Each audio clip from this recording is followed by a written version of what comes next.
तर त्याला मी आपल्या माध्यमातून त्यांना आवाहन करतो आहे की अमर काळे कोणाला भेटले, केव्हा भेटले, हे अमोल मिटकरने पुन्हा त्या ठिकाणी स्पष्ट करावं. कारण की अशा पद्धतीचे आरोप बिनबुडाचे जेव्हा आमच्यावर कोणी करत असेल तर आमची जी क्रेडिबिलिटी आहे मतदारसंघामध्ये, आमची विश्वसनीयता जी आहे ती कुठेतरी त्यालासुद्धा ठेस पोहोचते.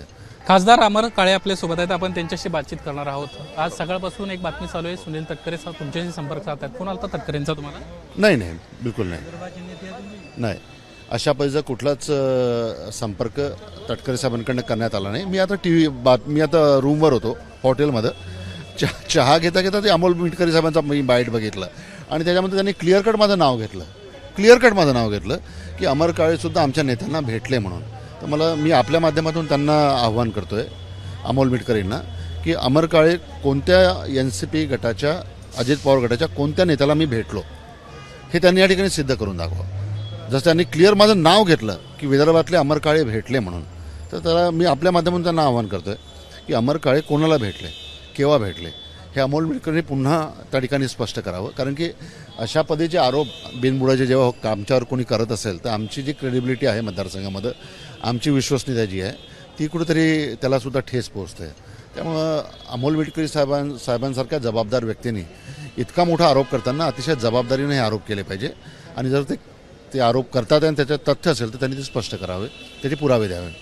सर, हे झाला अमोल मिटकरींचा विषय. मात्र संपर्क आत्तापर्यंत कुणी साधला का तुम्हाला? काय आलं का तुमच्यापर्यंत? ज्या अजित पवार गटाकडनं अजूनपर्यंत कुठल्याही जबाबदार नेत्याकडनं, अजित पवार गटाच्या अजूनपर्यंत आमच्या 7 लोकांपैकी कोणासोबतही संपर्क करण्यात आलेला नाही.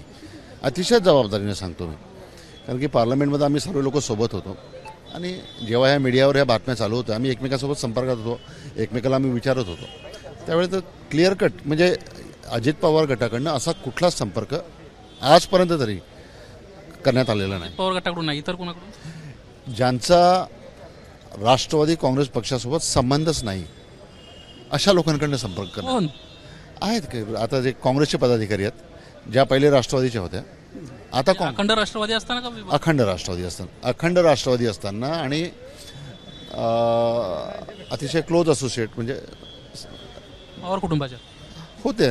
मीडियामध्ये वगैरे तसं येत होतं, तर त्यांच्या माध्यमातून. परंतु त्या आता NCPच्या सदस्य नाही आहे. आता तर फक्त सोनिया दुहान आहेत, ज्या राष्ट्रवादीकडून तिकडे गेले. एक्झॅक्टली, सोनिया दुहानने संपर्क एक्झॅक्टली. काय ऑफर काय दिली? बस आता तुम्हाला तुमच्या मतदारसंघात कामं करायचे आहेत, तुम्हाला आता 4.5 वर्ष तुम्ही अपोजिशनमध्ये कसे काढणार, तुम्हाला फंड कसा भेटणार, तुम्ही निवडून कसे येणार, तुम्हाला निवडून यायचं असेल तुम्हाला मतदारसंघात रिझल्ट द्यावं लागेल, काम करावं लागेल. आणि काम करायचं असेल तर तुम्ही इकडं आल्याशिवाय तुम्हाला निधी भेटणार नाही आहे. त्यामुळे तुम्ही BJP सोबत आलं पाहिजे, NDA सोबत आलं पाहिजे किंवा सरळ अजित पवारांसोबत गेलं पाहिजे, जेणेकरून तुमच्या मतदारसंघात काम होतील, तुम्ही रिझल्ट देऊ शकाल. बाह्य व्यक्तीला अजित पवारांकडूनच पुढं करण्यात आलं असं म्हणायचं नाही, असं मी म्हणू शकणार नाही.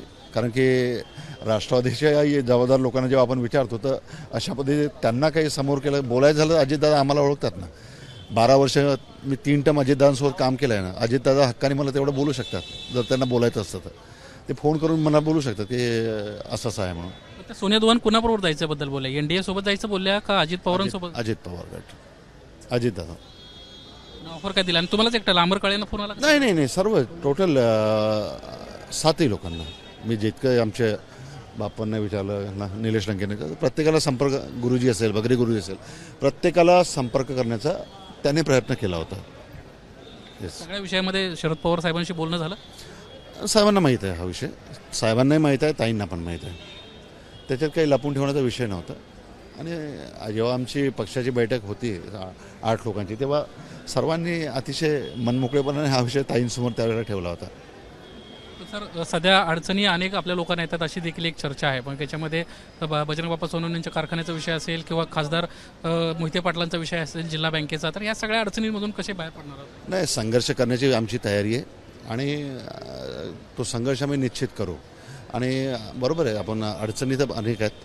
मतदारसंघामध्ये निधीच्या माध्यमातून ब्लॉक करण्याचा प्रयत्न होतो आहे, निधी भेटत नाही, पैसे भेटत नाही. महाराष्ट्र गव्हर्नमेंटमध्ये तर बिलकुलच देत नाही सध्या.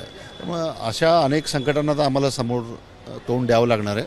परंतु किती जरी झालं तरी, कितीही कठीण वेळ आली तर त्या कठीण वेळामध्ये, त्या कठीण परिस्थितीमध्ये संघर्ष करण्याकरता आम्ही तयार आहोत. या सगळ्या प्रकारानंतर काँग्रेसच्या वरिष्ठांसोबत काही बोलणं झालं का? कारण काँग्रेसचा एक महत्त्वाचा पदाधिकारी राष्ट्रवादीशी संपर्क साधतो शरद पवार गटाशी आणि अजित पवार गटासोबत चला असं विनंती करतो. नाही, काँग्रेसच्या कोणी नेत्यांसोबत या बाबतीत चर्चा झाली नाही.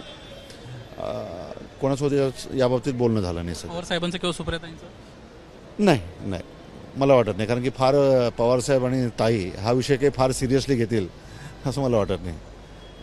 धन्यवाद आमच्याशी बातचीत केल्याबद्दल. एकंदरीतच अमर काळे यांना अतिशय महत्त्वाची एबीपी माझाशी बोलताना माहिती दिली आहे की सोनिया दुहान या संपर्क साधत होत्या आणि त्यांच्या माध्यमातून सर्व जे खासदार आहेत त्या फोन आले त्यांना आणि त्यांना एनडीए सोबत म्हणजे अजित पवारांसोबत आपण गेलं पाहिजे अशा पद्धतीची त्या ठिकाणी विनंती करण्यात आली अशी देखील त्यांना माहिती दिली.